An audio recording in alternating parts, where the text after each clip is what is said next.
Saudações aos amigos da TV Amergues. Hoje nós vamos falar um pouco mais sobre a culpa, aproveitando os escritos da mentora Joana de Ângeles no livro Conflitos Existenciais. Ela fala sobre a psicologia da culpa, que tem duas causalidades principais. A primeira delas são as atitudes, os crimes, os erros realizados em encarnações anteriores, muitas vezes, algumas vezes nessa mesma encarnação, mas aqueles atos que ficam inscritos no nosso psiquismo profundo. Aqueles atos geralmente movidos pelo impulso, que fazem com que depois, através do remorso, a gente se dê conta, identifique o erro, mas muitas vezes sem ter a coragem para fazer a reparação. E isso vai gerando a culpa, com sensações de angústia, diante de qualquer ideia, qualquer associação que remeta àquela lembrança inconsciente. Porque algumas vezes a gente não consegue nem mesmo identificar, né, da onde vem, ou o que nós realizamos, ou nos sentimos culpados, não sabemos porquê, ou nos sentimos perseguidos, nos sentimos agredidos por nada, ou temos sensações de pânico, de receios infundados, que muitas vezes se originam nos atos do nosso passado espiritual, que passa-se a vida, se encarna de novo e nós não nos perdoamos e continuamos carregando aquilo.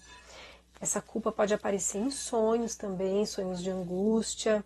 E a Joana diz que a culpa é resultado da raiva que alguém sente contra si mesmo, voltada para dentro, em forma de sensação de algo que foi feito erradamente. Então, nesse aspecto, a culpa preexiste à vida física. É originária no ato cometido contra o próximo, algumas vezes contra si mesmo, que gerou o conflito de consciência. E a outra causa psicológica da culpa é a própria educação na infância.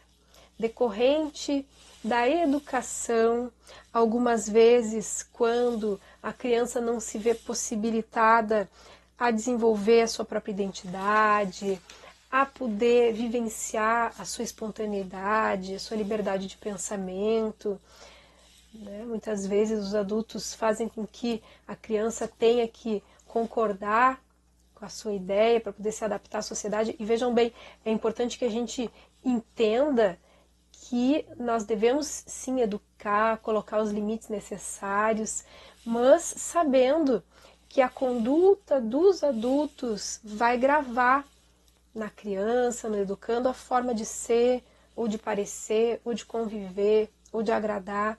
E a Joana nos diz que a vida infantil ela é relevante na formação da personalidade, na construção da consciência do si, e inclusive na definição dos rumos existenciais. Então, muitas vezes, nós, enquanto adultos, com a nossa insegurança, acabamos por influenciar a criança, a querer obrigar que ela funcione exatamente dentro dos padrões daquilo que a gente acha certo, mas não necessariamente daquilo que é o mais importante para aquela pessoa. E aí a gente vê, desde quando o adulto jovem, por exemplo, vai se tornar independente, vai sair da casa dos pais, e aí tem aquela chantagem emocional, que os pais não querem ficar sozinhos, ou não querem ter de enfrentar a síndrome do ninho vazio, e aí a criaturinha se vê diante de um sentimento de culpa, como se estivesse traindo a confiança daqueles que a auxiliaram, que cuidaram dela, que lhe deram orientação todos esses anos. Então a gente vai ver que uma coisa que é colocada, inclusive pelo psiquiatra Jung, nos estudos dele, que para que a pessoa possa individuar, possa buscar essa integração, possa se constituir como um ser integrado, vai ser muito importante ter a coragem de frustrar essas expectativas alheias, que nem sempre a gente vai poder corresponder a todas. Nem Jesus pôde agradar a todos, então o que sobra para nós outros, né? Então, a gente poder ter essa consciência de que essa frustração, ela faz parte, é inevitável, mas que é importante que todos nós estejamos honestamente tentando acertar. Porque se tem uma questão que é talvez a mais grave com relação à culpa, é a pessoa ficar buscando justificativas. E aí a gente vê tantos crimes, tantos atos ignóbeis, que o criminoso age como se aquilo fosse normal, como se aquilo fosse uma brincadeira, como se aquilo não fosse tão grave assim. E, na verdade, para que nós possamos realmente transpor, né, possamos superar a culpa, nos libertar dela e reparar, é muito importante que a gente possa assumir a responsabilidade, fazer essa troca de culpa por responsabilidade e não persistir na atitude equivocada, não persistir no erro.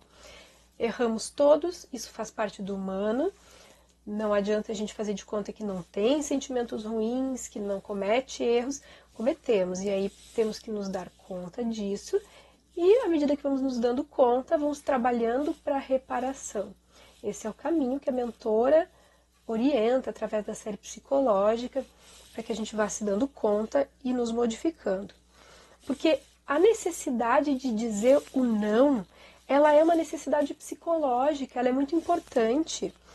A gente não pode concordar com tudo, se omitir de dizer o que pensa, mas o diferencial vai ser na maneira como a gente faz isso.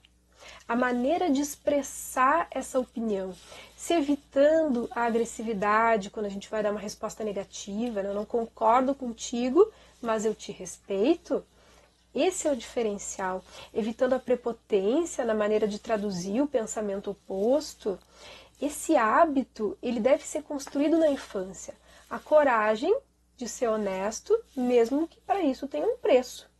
Então, que se pague esse preço.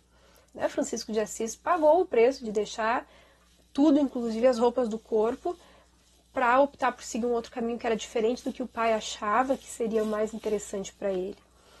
Então, muitas vezes, a gente tem que poder aceitar o caminho do outro, ou a gente tem que saber se posicionar com relação ao nosso caminho, mas respeitando esse outro, com amor, com dignidade.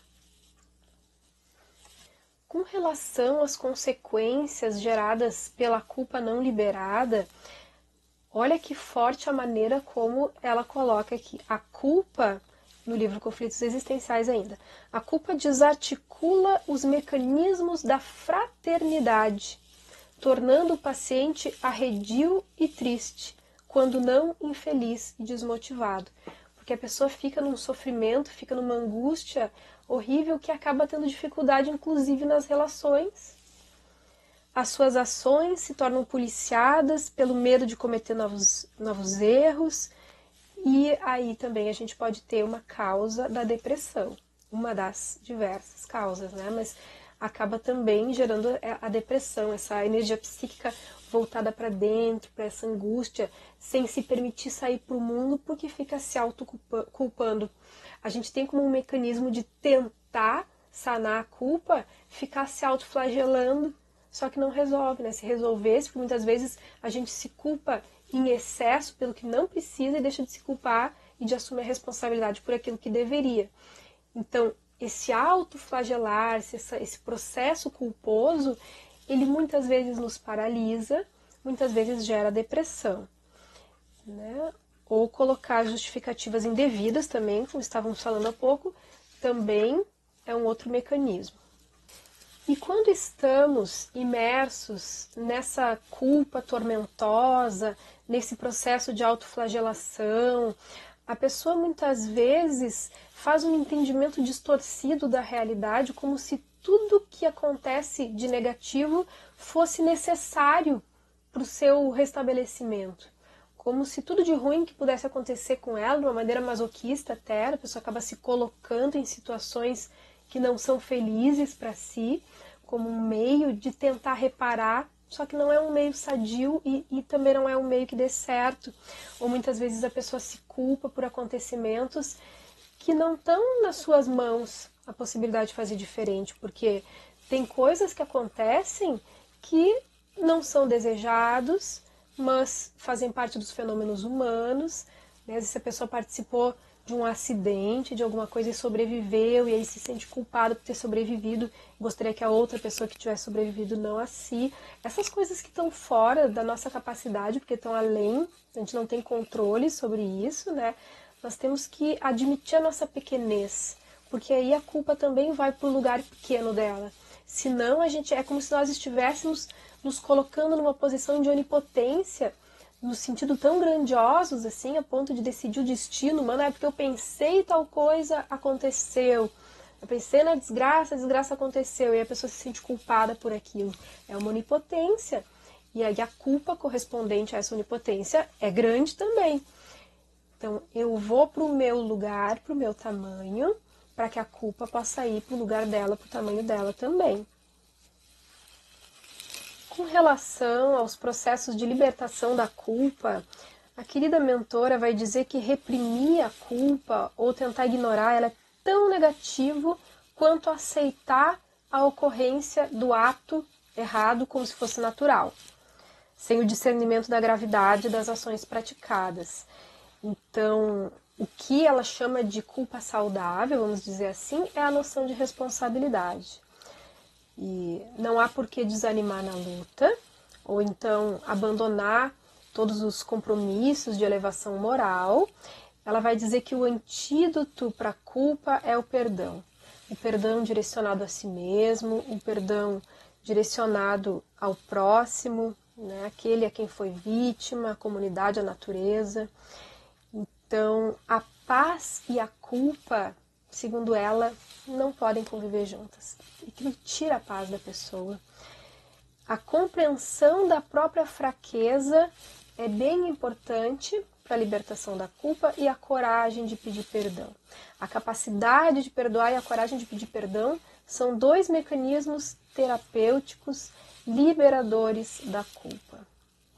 E não há atitude consciente mais eficiente do que auxiliar aquele a quem nós prejudicamos, ajudando para que ele possa se recompor naquilo que foi danificado.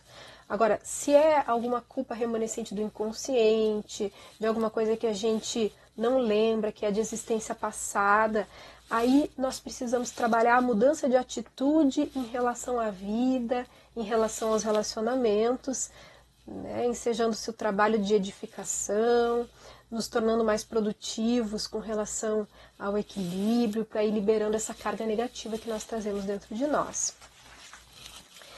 A saúde mental e comportamental impõe a liberação da culpa, utilizando-se do contributo valioso do discernimento, que avalia a qualidade das ações e permite as reparações quando equivocadas e o prosseguimento delas quando acertadas.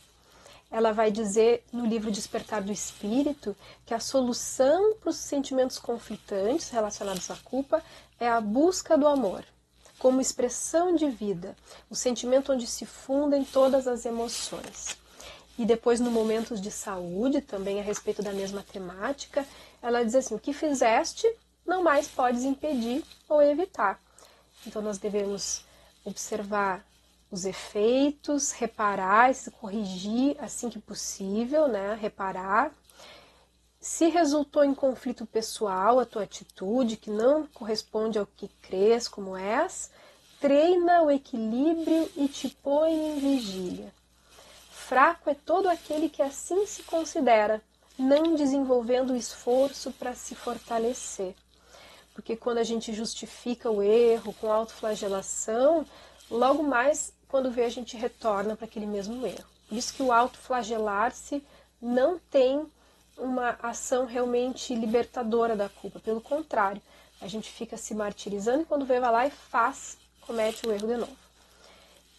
Muito importante que ela bota erradicar da mente as ideias que consideramos impróprias, substituir vigorosamente por outras saudáveis, equilibradas, dignificantes. Porque toda realização se inicia na mente.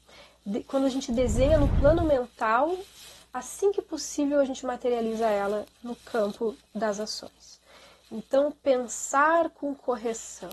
Sempre que errar, recomeçar com o mesmo entusiasmo inicial, porque ela diz que o equilíbrio ele tem o preço da perseverança. Todos nós podemos encontrar o equilíbrio, a paz de consciência, precisamos apenas perseverar na busca, na atitude do bem.